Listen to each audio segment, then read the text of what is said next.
Hey, bonjour tout le monde. On est de retour aujourd'hui avec Diane qui est revenue nous rendre visite pour ce deuxième épisode de cette série spéciale avec Diane. On rappelle vite fait un petit peu l'histoire du premier épisode.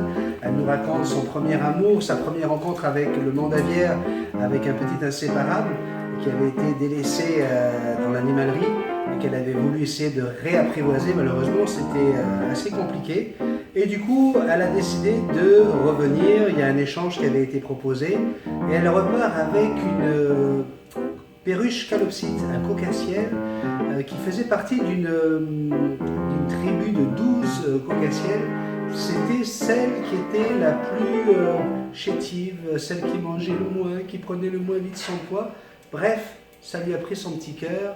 Et c'est comme ça que notre amie Diane est repartie avec Bianca, oui, qui est ici aujourd'hui. Bonjour Diane.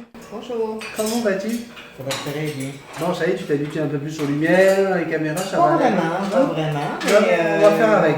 On fait avec. On fait avec. Alors, on parle de Bianca et puis bing, je vois deux oiseaux sur l'image. Comment s'appelle le deuxième? Echo, c'est une calopsite perlée qu'on appelle. Oui.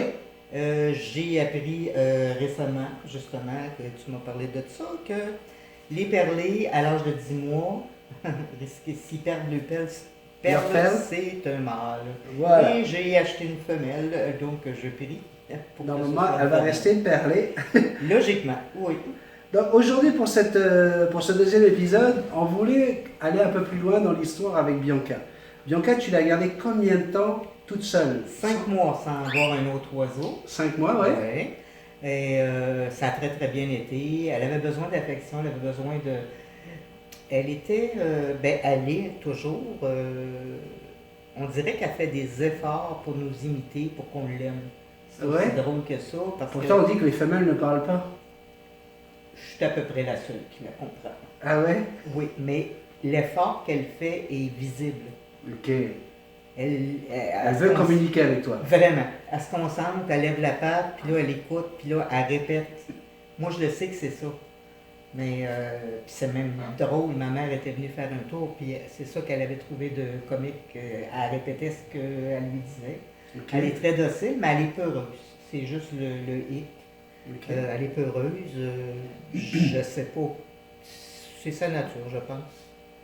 Et est-ce que tu peux nous raconter un petit peu si, sur les 5 premiers mois, comment les choses ont évolué? Toi, tu as de plus en plus fait connaissance avec les oiseaux. Oui. Comment tu as vécu ces premiers mois avec un oiseau? Est-ce qu'il y a eu des loupés? Est-ce qu'il y a des choses que tu aurais fait différemment aujourd'hui avec plus d'expérience? Le choix des cages seulement. Le choix des cages? Le choix des cages qui n'a pas été... Parce que là, j'ai acheté beaucoup de cages pour rien. OK. Maintenant, je sais ce que ça prend. Puis je suggère aux gens, si vous achetez une cage, de vous informer comme il faut pour que le grillage du bas sorte. Parce que c'est très difficile à nettoyer. Mais pour le reste, ça a été facile, je pense. D'accord. Tu as été instinctivement, hein, il me semble. Je pense, oui. C'était instinctif, puis j'ai de nature beaucoup de douceur. Je me suis rendu compte de ça. OK. Puis Bianca, elle me le rendait bien. J'avais une belle relation, elle écoute, elle est fine, elle donne des becs, elle se colle. Elle n'est pas criarde. C'est un bon oiseau. Parfait. Oui, juste le fait qu'elle soit peureuse et c'est tout. Mais ça, je ne peux pas contrôler ça. Fait que, mais elle mange bien. Elle est colleuse, tu dis? Oui. Oui, mais là, elle n'est pas dans son environnement. Oui. Mais normalement, Bianca est sur mon épaule, là, puis elle descend dans mon cou, elle se colle, puis là, elle ferme les yeux, puis il faut que je la gratte, puis il faut que je la flatte. Puis je suis capable complètement de l'englober avec mes mains, elle ne bouge pas. C'est la seule qui est comme ça, là, vraiment. Là, ah ouais? À ce niveau-là, elle me fait une confiance aveugle, je pense. Oui, confiance absolue. Vraiment, vraiment, c'est total, c'est... ma fille. Ouais. Et donc, dans le premier épisode, tu nous disais qu'elle mangeait dans ta bouche au magasin au moment où tu allais la chercher. Certaines choses... Est-ce que c'est toujours le cas? Pour certaines choses. Okay. Si je décide, parce que c'est pas toujours, Mais si je décide que, bon, le matin, je la prends pendant que je mange un rôti, ben, elle va venir prendre quelques petits morceaux, mais c'est. Je le mets sur le bout de la langue, elle vient le chercher délicatement, puis elle est correcte, elle me donne des coups sur le côté pour montrer qu'elle est prête pour un autre morceau. D'accord, donc elle fait comme Jackson, sauf que Jackson a un bec à peu près 25 fois plus gros. Oui. Parce que Jackson vient aussi me Je taper vais aller l'oreille pour plus me dire. loin que ça. Ouais. Elle est tellement docile, puis Echo fait la même chose, Ok. que je peux, puis ça, là, je pense pas que ça soit courant. Moi, je peux prendre une amande, la mettre sur le bout de ma langue et passer entre les barreaux de la cage. Ok. Puis elle va venir le chercher délicatement et Echo fait la même chose. Ok, parfait. Fait que j'ai pas. Leur cage ne m'est pas interdit. Ok. Et elle te laisse aller dans leur territoire sans problème. Je ferais pas ça avec l'inséparable. Ok. Lui, il risque de claque. Il va me claquer. Pas il Ok. risque. C'est un tempérament comme ça. Ok. Plus territorial, plus agressif, plus têtu, mais Alors que quand tu le prends avec toi, il est adorable. Il est câlin. Il se met ben, disons qu'on en parlera dans un autre épisode, mais Ouais. à cause de son partenaire, Ouais. je le prends plus comme ça. Mais il vient sur mon doigt facile, Ok. je peux lui donner des bisous, il vient dans mon cou, il vient jouer, Ouais. mais je le prends plus de la même façon qu'avant. Ok. Ça, on en parlera de Titou. Oui, c'est pour ça que je dis, on Effectivement, en parlera Elle plus se retient tard. parce qu'elle sait que je vais demander. Regardez, Et donc, nous c'est sa avons. façon de se faire flatter. Ok. Alors, lui, c'est Echo. Écho, oui. Et donc, est-ce que tu as vu une grande différence entre les deux? Énorme. C'est-à-dire? C'est-à-dire, Echo est curieuse, veut aller partout, ne se gêne pas pour prendre la place qu'elle convoite. C'est-à-dire, elle rentre, parce que moi, les deux cages de mes cocassiels sont une à côté de l'autre. Ils ne s'agressent pas, rien de ça, mais Echo va dans la cage de Bianca, Bianca va dans la cage d'Echo, puis ils s'échangent ça, puis elle est plus territoriale, je dirais. Mhm. Puis quand elle décide qu'elle vient me voir, elle vient me voir. Ok. Quitte à marcher à terre, puis s'en venir jusque dans le salon. Ok. Je suis même obligée parfois de fermer sa cage à elle seule, Mhm. parce que là, c'est trop. Elle veut être partout, puis Ok. très, très curieuse. Et Ben, elle est bébé. Ok. Peut-être ça, mais elle a un tempérament différent. Elle n'a pas peur du tout. Elle a aucune peur, pas peureuse, en confiance. Même quand je l'ai eue, j'avais été te rejoindre, elle avait 3 jours, ça faisait 3 jours que je l'avais, Mhm. et j'ai été capable d'y mettre une attelle, puis d'aller au parc des Moulins. Oui, tu étais Avec avec sur le l'épaule. harnais. On a ces vidéos-là. Oui, ça sorties faisait entre juste amis. 3 jours que je l'avais. J'ai conduit une demi-heure en auto sans qu'elle elle regardait partout. Elle est restée sur mon épaule. Elle n'a pas dérangé. J'ai marché avec vous autres à l'étang des Moulins. J'ai eu aucun problème. Elle n'est pas craintive. Elle est curieuse. Elle est. Non, très, très, très différente. Donc, si c'était à refaire, est-ce que tu conseilles à ceux qui nous regardent d'avoir 2 perroquets, 2 cocassiels, ou est-ce que tu penses qu'il vaut mieux garder une relation avec un seul oiseau? Je pense qu'on peut avoir une relation avec plusieurs, personnellement. Ok? Moi, je pense, parce que j'en ai une. Mhm. C'est des relations qui sont différentes. La seule chose que j'avais pas, que je croyais, parce que ça c'est une croyance là, quand on n'a pas d'expérience, je pensais parce que, pas toi, mais d'autres me disaient, ah, des cocassiels, mets-les dans la même cage, il n'y a pas de problème, parce que moi, mon problème était 4 cages. Je voulais tomber à 2 cages pour me faciliter au niveau de l'espace. Et les cocassiels n'en vont pas tous ensemble. Parce que moi, j'ai fait l'essai et ils s'adonnent bien pour jouer, pour tout ça. Mais Echo attaque Bianca. Ok. Dès que Bianca va dans sa cage? Non, pas du tout. Non. Non, parce qu'ils échangent. S'ils sont toutes les deux dans la même cage, Ok. je pense que Bianca, parce que j'étais pas présente. Là, j'essaie de regarder. Je pense que Bianca, étant donné que c'était la cage à Bianca, a réclamé son territoire et qu'Echo s'est défendu. Quelque chose dans ce genre-là. Ok, ok. Mais Echo est plus territorial. Fait que peut-être que c'est lui qui l'a attaqué. J'ai aucune idée. Je sais que je ne prendrai pas de chance, parce que je les aime tous les deux. Mhm. Je vais trouver une autre solution. Mais que je peux les avoir tous les deux sur moi, je peux sans problème. Ils jouent d'une cage à l'autre, ils s'échangent les cages sans problème. Mais je pense que les deux dans la même cage, c'est pas une bonne idée. Très bien. Dans mon cas. Mais c'est pas vrai ce qu'ils disent qu'on peut facilement les mettre ensemble. Mhm. Je pense que les oiseaux ont des tempéraments différents, puis certains s'accordent, puis d'autres pas. Alors ça C'est dépend comme encore. les êtres humains. Là, dans Oui, le fond. mais ça dépend encore une fois, c'est très du cas par cas. Tu sais, ça va dépendre de leur caractère à chacun, etc. Exactement. Alors c'est pour ça que certains vont vous dire, ah non, moi je l'ai fait avec les deux caucasiens, puis ça s'est Oui. toujours bien passé. C'est ce qui est compliqué lorsqu'on parle avec des perroquets.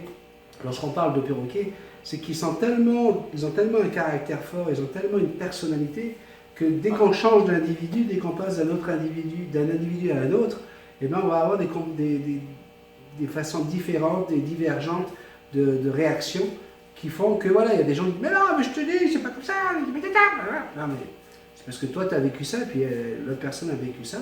Dans ton cas, donc tu dis que toi tu préfères ne pas prendre de chance. Alors pour nos amis Parce que européens, je les aime tous les deux. pour nos amis européens qui nous écoutent, Oui. et puis vous êtes 75% des gens sur cette chaîne, Oui. quand au Québec on dit ne pas prendre de chance, nous on dit ne pas prendre de risque. Ah. Donc ce qu'elle a voulu dire c'est pour ne pas prendre de risque, je préfère qu'ils aient chacun une cage. Ici on dit prendre une chance. Oui, ben c'est ça. Là. Moi, j'ai venant du Québec, ayant grandi au Québec, Eh ben, j'ai des termes qui sont Et je tout à peux fait te dire que différents. c'est tout à fait charmant et c'est ça qui Mais- charme beaucoup de mes abonnés d'Europe. Des câlins, il adore ça. Câlin, sens contraire des plumes. Alors, en parlant de plumes, Oui. tu avais envie de raconter quelque chose par rapport à ce qui Oui, t'est arrivé. oui. Puis une chance que tu étais là. Je suis allée faire couper les ailes à Bianca. Et je sais que tu as fait une vidéo là-dessus. Je suis restée au magasin pour jaser avec toi, puis discuter. Mhm. Puis j'avais Bianca sur l'épaule. Puis à un moment donné, étant donné qu'elle est peureuse, elle est tombée. Mhm, Je l'ai remise sur mon épaule et je me suis aperçu qu'elle avait plein de sang. mhm. Fait que c'était une plume de sang qu'on appelle. Et je vais être honnête, là, si j'étais partie tout de suite, elle serait morte parce que moi, j'aurais pas su quoi faire. Tu l'as pris tout de suite, tu as dit c'est une plume de sang, tu as réglé son problème. Puis en regardant ton vidéo, j'ai essayé de comprendre. La question que je me posais, est-ce qu'on les abrite avec une couverture pour leur cacher les yeux? Qu'est-ce qu'on fait? À ce moment-là, lorsqu'on parle de plumes de sang, on est dans un état d'urgence. Oui, C'est-à-dire, on ne peut pas se permettre. Alors, si vous avez la couverture ou la petite serviette qu'on met au-dessus des oiseaux, au-dessus des perroquets, lorsqu'on les manipule, que ce soit pour la taille de griffe, la taille des ailes ou quoi que ce soit, c'est une façon pour ne pas trop les traumatiser parce qu'un oiseau, quand il est couvert, quand il a les yeux couverts, il a l'impression d'être caché. Donc, ça lui donne l'impression de ne plus être une victime et de ne plus être une proie. Mais c'est juste ça. Lorsqu'on est sur une plume de sang, là, l'idée c'est pas est-ce qu'on va le cacher, pas le cacher, le protéger de la peur ou quoi, c'est la plume de sang, c'est la priorité. c'est ça. Donc lorsqu'on doit agir aussi rapidement, effectivement il y a une vidéo qui s'appelle Comment éviter les plumes de sang, ou Oui, je je sais l'ai plus, écouté, puis c'est Avec- là que je me suis posé des questions. avec la pince hémostatique. Oui, Voilà, le but là c'est de repérer où est la plume de sang, ce qui n'est pas toujours évident, c'est pour ça que c'est mieux de laisser faire un spécialiste. Mais si vous n'avez pas de vétérinaire aux alentours, si vous n'avez pas de spécialiste aux alentours, le travail n'est pas... Il faut très rapidement mettre l'aile ou l'endroit où où irait la plume de sang, il faut le mettre sous l'eau, d'accord, pour enlever la tache de sang. pour voir. Parce que sinon, vous pouvez confondre une plume avec une autre. Comprenez? Exactement, oui. Pour être certain de savoir de quelle plume il s'agit, parce que quand il y a une plume de sang, il y a du sang partout. Là. Il y a comme une C'était hémorragie le problème. qui oui. va faire une grosse tache à un endroit, et on peut très bien se tremper d'une autre plume. Là. D'accord? Donc, la première chose à faire, c'est de mouiller avec de l'eau claire, hein, pas de l'eau chaude, de l'eau claire, vous mouillez la zone, ok, pour éclaircir, et à ce moment-là, vous allez tout de suite repérer d'où vient le sang. D'accord? Parce que ça pisse le sang. Hein, c'est vraiment ça, oui, elle ça, était pleine de sang. Ouais. Et donc, à ce moment-là, là, vous l'avez repéré. Là, vous mobilisez votre oiseau et vous utilisez la pince hémostatique. Hémostatique. Hémo veut dire sang en grec. Statique, qui ne mobilisé, qui ne bouge plus. Qu'est-ce qu'on fait? On immobilise le sang juste avec la pince. Déjà, vous arrêtez l'hémorragie. Donc vous tenez bien votre oiseau, il doit être bien immobilisé. Ping, vous pincez la plume de sang. Vous pouvez déjà respirer puisque le sang ne va plus pouvoir s'évacuer. Okay. Par contre, gardez bien votre oiseau, protégez-le. La chose, c'est que vous n'avez pas 10 minutes comme ça à rester avec juste la pince en disant « Oh, ça va », parce que l'oiseau est en train de stresser. Plus l'oiseau stresse, plus les battements de son cœur s'accélèrent. Plus les battements de son cœur s'accélèrent, plus il envoie de la pression et du sang dans son corps. Okay. Et vous risquez de voir plusieurs autres plumes rougir. Parce que vous voyez que l'oiseau est en train d'envoyer du sang partout. Ouais. Alors, on a le risque d'un AVC, on a le risque de plein d'autres choses à ce moment-là. C'est pour ça qu'il ne faut pas attendre trop longtemps. On s'entend que là, ça y est, la plume étant pincée, on sait qu'on est tranquille pendant au moins 3-4 secondes, peut-être 10, pour prendre son souffle, continuer à tenir l'oiseau, et là, il va falloir agir. Tac! C'est pas oh, j'y vais pas, j'y vais. Il faut tenir complètement. On tient l'oiseau. Très solidement. Là, avec ça. Oui. Et avec ça, là, on tient la plume. Avec les deux doigts, là. D'accord? Ah, ok. Donc, il faut monopoliser l'oiseau et tenir la plume, la base, pour pouvoir d'un coup sec retirer cette plume qui Ça a l'air que c'est dur en plus, c'est assez C'est difficile. pas évident, c'est pas évident. Il y en a qui font ça sur les gros perroquets directement avec les doigts. La question que je me pose, Je suis pas pour, probablement qu'il y a des gens qui se posent, combien de temps on a? Parce que si... 30 minutes, en 30 minutes, ça s'est déjà vu qu'un oiseau perd la vie.